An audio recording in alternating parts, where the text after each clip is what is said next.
picture. I'll come back to that in a minute. But technology and our family time might even look like this. Okay, here you go. Guys, breakfast. Guys, Phil, hello. Totally with you. Kids, put your dishes in the dishwasher. Okay, no, that's it. Everybody, gadgets down now. Why are you freaking out? Because you're also involved with little gizmos. Nobody is even talking. Families are supposed to talk. What are you doing that's so important? Oh, I'm locking in my fantasy roster. I'm unbeatable. We're totally getting an above ground pool. Die, stupid, die. Luke, I told you to put that down. Now, come on, buddy. 1 second. I'm about to beat Dad's record. You heard your mother. What is so funny? Nothing. Mom's insane. Thank you, Haley. At least we talk. Hello? So she's right, at least they were talking, you know? And maybe that's the reality of the modern age, but we need to find ways to be in relationship with one another, to be able to put the technology down, at least for breakfast. And one could even argue, at least they're all sitting at the breakfast table together, sharing the meal.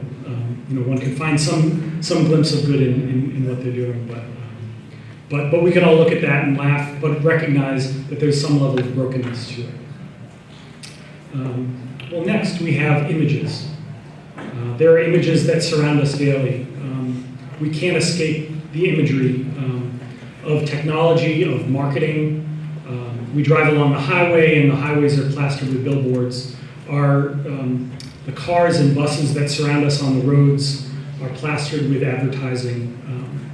And then our technology is also plastered with certain images that affect us and that affect our children. Here are some images. These are some images from video games. This is, I think, Lara Croft Tomb Raider, and an image of a sexy woman that our kids are playing, or maybe violence and I forget which game this is, but you can see it says headshot plus 50. You get more points in this game because you've shot him in the head. Maybe a combination of both sex and violence. This is Grand Theft Auto, which is an extremely popular game. And the question that I have to ask is, how does this translate to real world? Is what we experience in these video games translate into real world problems in some way or another? There are some studies that will say yes, absolutely. There are other studies that say maybe, maybe not. You can draw whatever conclusions you want, but I personally feel, and I'm not an expert, I'm not a scientist who's studied this or a researcher, but I personally believe that there is a correlation between the two. We're affected. If nothing else, we're desensitized to these types of things because of our experiences. And one example of that can even be looking at the movie industry.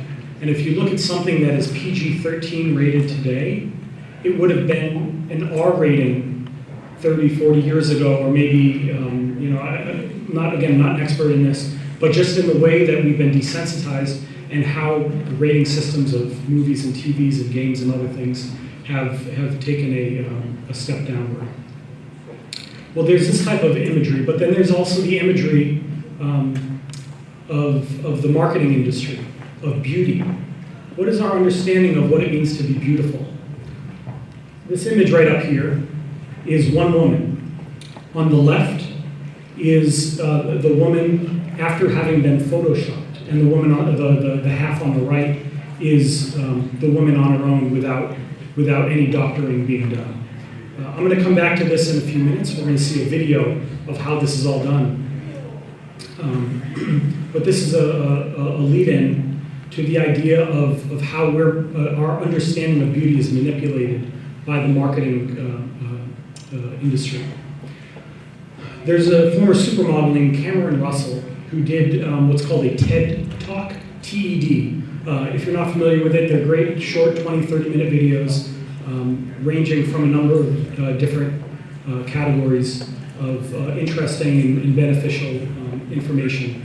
She did a TED Talk on beauty, and she says it's not just a distortion of reality, but a completely false product, utilizing lighting, camera angles, makeup, and extreme Photoshop techniques and more.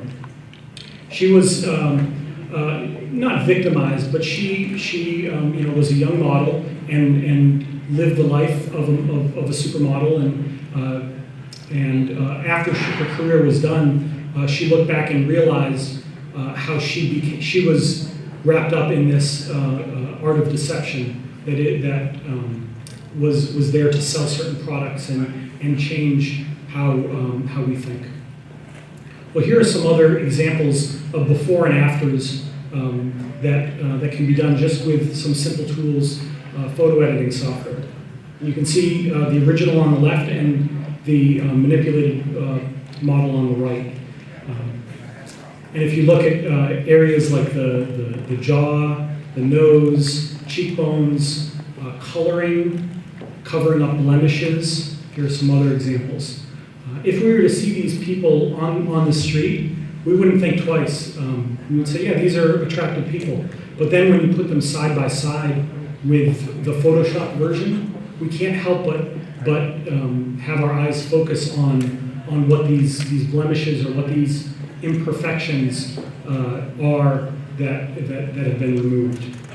And these are all attractive, beautiful people of God that have been doctored up to distort what our understanding of beauty is. So how does that play into what our understanding of the image of God is?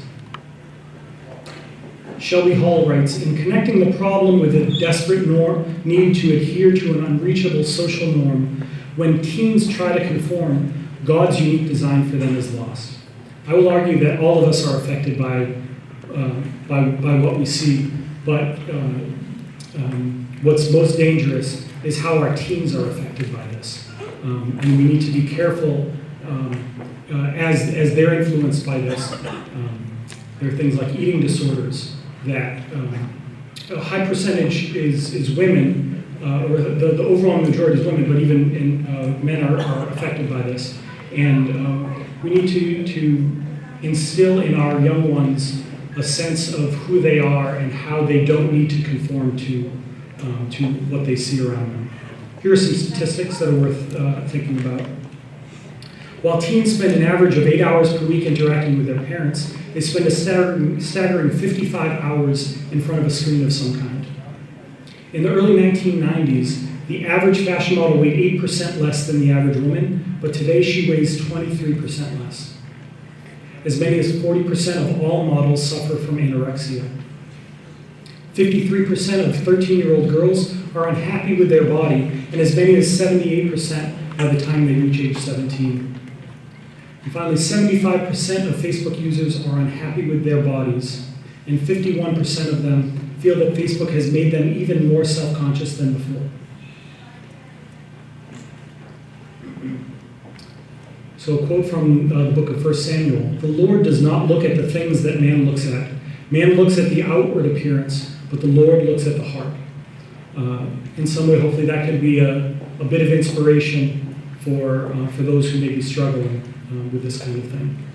So a few slides back, I showed you that cross-section of the woman with the before and after, and here's a video that shows the whole process.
So that was a campaign online by Dove makes her soap and beauty products. But it's an excellent video which within a minute shows how we can be manipulated. Let's see, is there another video next? One more video. Hey, buddy. Just you and me today. Sounds good. I'll be right down. All right. I knew it. What are you hiding? Porn? Don't lie to me. Fine. I'm trying to send a message to a girl on Facebook, but she's so out of my way. Look at her. Oh, yeah, she's cute. I've been sitting here forever and I can't think of anything to say. Well, you are in luck. If anyone knows the art of wooing the fair of sex, is this guy. Hey, Wait! Sam. Well, it's a light video which is going to take us into a more serious topic, that of internet pornography addiction. Just as Phil's son was, quicker to admit that he was looking at porn rather than, talking to a girl, he was embarrassed, by the idea of, talking to a girl and said the first thing that he could think of. But it illustrates the idea that we can have one of our children in their bedroom with their laptop, with their mobile phone, iPad, whatever it is, and be looking up pornography. It's so easy. I could, if I wanted, within a couple clicks, have something on my phone. And I'm going to offer you some statistics and some reflections on this topic to show, if you don't already know, how serious of an issue this is for us as parents, parish leaders, community leaders, and as our Archdiocese. We struggle with this, across the board. From the book of Matthew, we hear Jesus say in the Beatitudes, "Blessed are the pure in heart, for they shall see God." Dr. Al Rossi, who is a retired professor from St. Vladimir's Seminary, has done research on this, and he offers the following reflection, that the converse to this statement is to be implied, that those who are not pure in heart may not see God. Well, we can look at all of the things that surround us, the imagery, and see how that has, the non-pornographic influences that surround us, and maybe look and see how that chips away at our purity of heart. So that should illustrate for us how even more serious it is when it comes to pornography. He gave an excellent presentation at the Center for Family Care's Pastoral Care Conference a year ago at Helena College Holy Cross on this topic, and so some of the information that I share is going to be from his presentation. Dr. Rossi defines an addict of internet pornography, or IP as I'll abbreviate later, as anyone who views it more than once every 3 months. For some, you may not think that's that much at all, and for others you may think that looking at it even once is more than enough. And the reason why he comes to this conclusion is because of the way that internet pornography affects our brains. So that's what Dr. Rossi says. Well, we can look back to Jesus and see where he steps up the ante even more and says, if any man just looks at another woman lustfully, he has already committed adultery in his heart. Again, from the book of Matthew. So why is this a problem? Number one, it diminishes one's power to love, reducing one's ability to become like God or to be one's best self. It creates great isolation and shame. Those addicted to internet pornography have other symptoms, such as anger or temper issues and loose lips about sexuality. Not only is it a spiritual problem, but it's also a physical one. The viewing of internet pornography changes the brain the same way that alcohol and cocaine can do, since internet pornography is a drug. A drug is anything that changes brain chemistry. It's like a gateway drug even that leads the addicted person into deeper and darker habits. Now, the most singularly narrow focus of brain chemistry is an orgasm. And internet pornography usually leads to orgasm, which I don't need to go into detail on why. But during orgasm, the brain chemical changes take place, where dopamine, norepinephrine, testosterone, oxytocin, and serotonin levels all increase. And as we know, if we've ever looked into any type of addictive behavior, the more you use it, the more your body and your brain gets desensitized to whatever that is, and the more they need that drug more and more. And the same thing happens with internet pornography usage. Here are some statistics. It is the fastest growing addiction, both in this country and even worldwide. Other countries around the world are struggling with the same issue. It's a $100 billion business, which is more than the annual revenues of the NFL, NBA, MLB, and NHL combined, the four major sports, which is about 4 times that. Those four combined are $25 billion. It's highly profitable, and since a number of people are making a lot of money from this industry, the chances are that they're going to be doing more and more to gain more rights, to gain more access, to find ways to deliver their content more easily to you and to your loved ones.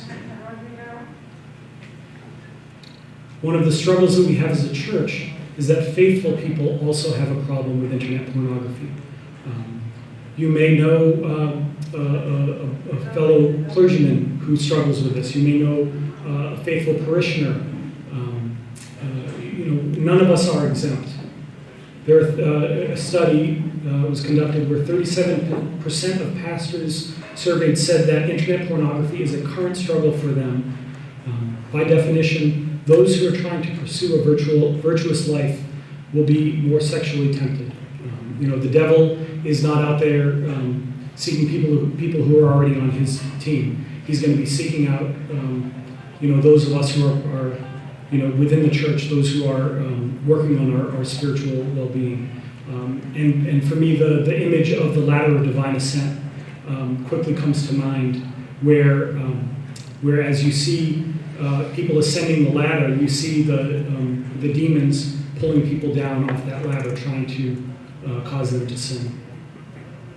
The number one group of user of internet pornography are 12 to 17-year-old boys. So our youth are, if they're not already using it, maybe their friends are. Maybe they've casually encountered internet pornography. Maybe they've received images of their female friends, wearing scantily clad attire, which goes into a whole nother topic, which we could cover. But it's so prevalent and it's so accessible. We have to be cautious about how our kids are approaching it. Dr. Rossi defines internet pornography with what he calls the 4 A's. It's accessible. You can be anonymous in using it. It's affordable. In many cases, it's completely free. And many pornography websites will offer certain content for free and then hook you in order to get you to spend money on it. And it's aggressive. And the more it's available and the more that the developers of pornography see people using it, the more they're going to develop it more and more. Now, one of the things that isn't on the slide, but I'm going to read, is the thought that it's if someone were to say, "I'm not hurting anyone. I'm going to do this in the privacy of my own home, and nobody is getting hurt by that." Well, Dr. Rossi says no. It hurts people in a number of different ways. If someone is in a relationship, and whether that's in a intimate relationship with a girlfriend or a wife, and even women can struggle with this too, but the high prevalence is with men. But that relationship suffers. The relationships of their family and friends suffer. And most tragically, it's the people that are on the other side of the screen that suffer. One, by expanding the market of the pornography industry, but also most porn stars die before the age of 50, and oftentimes before the age of 35 of unnatural causes, such as a drug overdose or suicide. So one can conclude that every hit to a pornography website contributes to the eventual death of the young person on that screen. Well, we have certain tools that are available to us. Our cell phones come equipped with settings that allow us to restrict content, either for ourselves or for our children. Our internet access in our homes, we can put up firewalls, use certain services like OpenDNS, and other tools that come with our internet service providers. Here's a set of tools from Verizon, where we can put up a wall to block certain content. I want to thank Father Nick for sharing this idea. Not only is it something we want to protect our homes with, we want to protect our parishes with. Even though there may not be anything bad going on, you want to put up those walls in your parish internet networks as well, just to prevent the temptation. If you have an open Wi-Fi network for your parishioners, for your Goya, for whatever it is, you want to just prevent the possibility. And I'll just leave it at that. But more important than the tools is our understanding. And I know I'm now past where I should be. I don't know if I've got a, where's Father George? Is he there? Is that okay? Okay, so I'm going to keep going a few more minutes. More important than the tools is our ability to relate with the people who are using the technology and to educate. And that's where this next piece comes in. As you can see here, we have the Greek Orthodox Archdiocese logo and the logo of the United States Conference of Catholic Bishops. The Archdiocese partnered with the USCCB several years ago to develop a website called faithandsafety.org. It was the first programmatic partnership between the Orthodox Church and the Catholic Church in the modern history. So we're very proud of that fact. We're happy to be able to offer this free website to parishes and to families to utilize, to learn, to share resources, and to grow in our understanding of how best to use technology. Well, here's a view of the website, faithandsafety.org. There's one of the brochures I have is on that. Please take that back with you to your communities and share that with your maybe Sunday school director or youth advisors. Well, why is this important? Why do we partner with them? The church cares. Though the Orthodox and the Catholic Church are currently divided in communion, we both have a common care for our parishioners, and we both have very similar takes on how this technology should be used. And so we partner with them and offer you this tool. Faith matters. It's not just that we should stay with these certain technologies, but through the lens of faith, why we should be approaching technology in a certain way. Safety does not equal spying. It's more than that. It's more, we can track our kids' phones and see what they're doing, but we want to educate. We want them to understand why it's important for them not to be doing certain things. We ourselves need to learn. We as church leaders, as youth leaders, need to learn what's going on with the latest technology.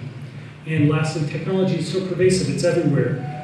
We can't escape technology, so why not embrace what's good about it?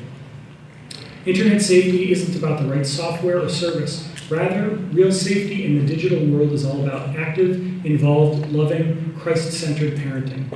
It's a team effort that builds a strong Christian family. So again, as I've said before, it's about being in relationship. And it's about knowing the person that we're interacting with. We've developed strong partnerships with groups like Facebook, businesses, Common Sense Media. We were recognized last year in a publication that Facebook put out on a guide for educators and community leaders. And as you can see on the back cover, prominently is the Archdiocese logo.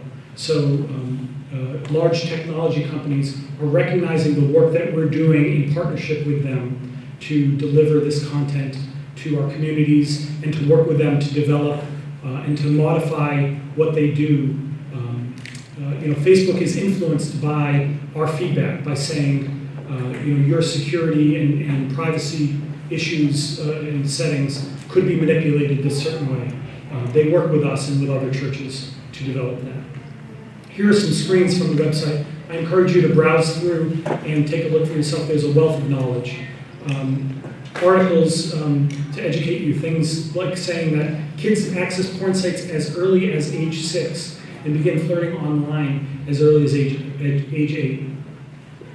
We might look at certain technology companies and say, oh, they're the big bad company that's delivering this terrible technology. But they're also doing things to good online. And here it is, an article. Google spending $7 million to help eradicate child pornography online. Articles on how you can promote safety. What do I need to do to be secure online in my home, on our networks? Family media agreements. Things that we could do as a family to say, all right, we agree to use technology this certain way. At the dinner table, we're going to put our phones away, etc. Online bullying, information about that. What we need to know about strangers and predators online. How to protect your home network. Reviews of mobile apps, of movies, of video games. A wealth of knowledge. These reviews come from Common Sense Media, but are on the Faith and Safety website. So that is faithandsafety.org. So the last set is going to be on relationships, which I've touched on several times throughout. But here, how do we hear God, and how do we hear our loved ones over the noise of the modern age? And it's not just an audible noise, but it's a visual noise. It's that blue glow that we saw earlier on that distracts us, that takes away our focus. Does that look familiar to anyone? Maybe in our own meals with someone, or walking down the street and being in a restaurant, seeing this happening, where they're out to a nice dinner, but the cell phone takes priority. Or here we are, 3 girls that are hanging out, but are they actually interacting with one another, or are they all just consumed by their cell phones? Technically, maybe they're texting each other. Maybe they, who knows? But maybe that's the only way they know how to interact. What I'd call the ever-present glow. This is a scene from the Vatican in 2005 when Pope Benedict was elected. As you can see, maybe in the bottom right corner, one person has a cell phone. Maybe if you look closely, it's like, where's Waldo? Where else might there be a cell phone? And we're going to fast forward to 2013 when Pope Francis was elected, and here also is a scene from the Vatican.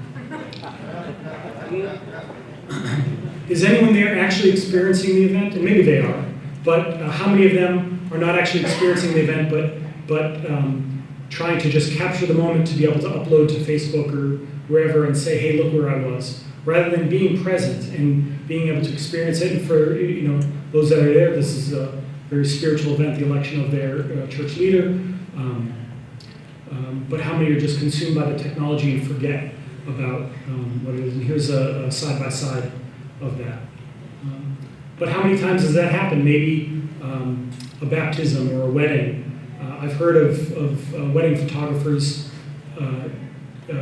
banning the use of cell phones if they're assigned to take pictures at the wedding, partly because it's distracting and they're not being prayerful and actually engaging in the sacrament that they're in witness of, but also because the photographer might have a shot lined up and then someone leans out to get their shot on the camera, and it ruins the shot and whatever the case may be. But it happens in our parishes just the same. In the Psalms we read, "Be still and know that I am God." And in 1 Kings we read, "And he said, go forth and stand upon the mount before the Lord. And behold, the Lord passed by, and a great and strong wind rent the mountains, and brake in pieces the rocks before the Lord. But the Lord was not in the wind, and after the wind an earthquake. But the Lord was not in the earthquake, and after the earthquake a fire. But the Lord was not in the fire, and after the fire a still small voice." if we're consumed by this noise, whether it's audible or visual, how can we have a chance to see and experience God? A couple more scenes. Here we are, the silence of a family car ride.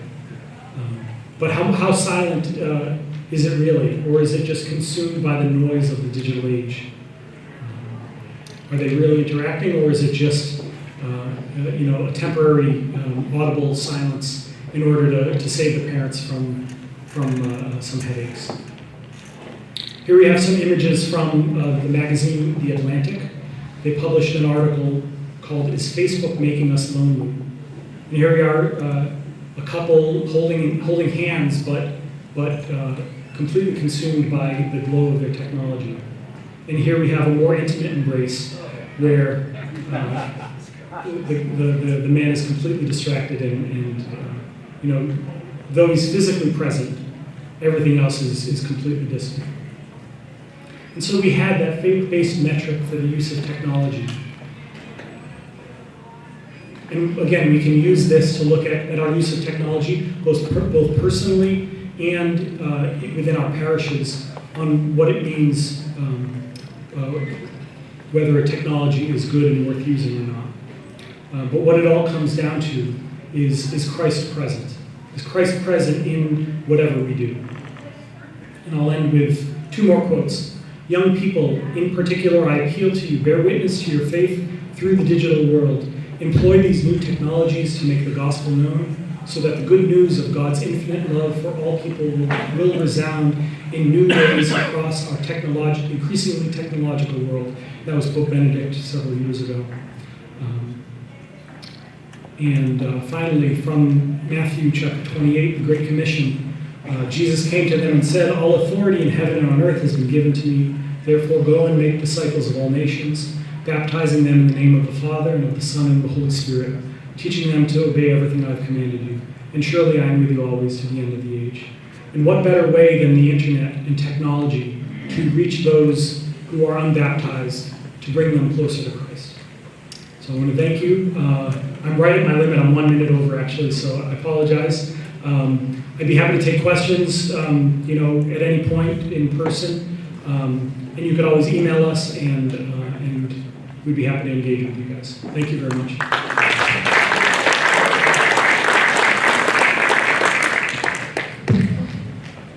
So we are at 4:01. We're supposed to be beginning the next set of committee meetings. We'll set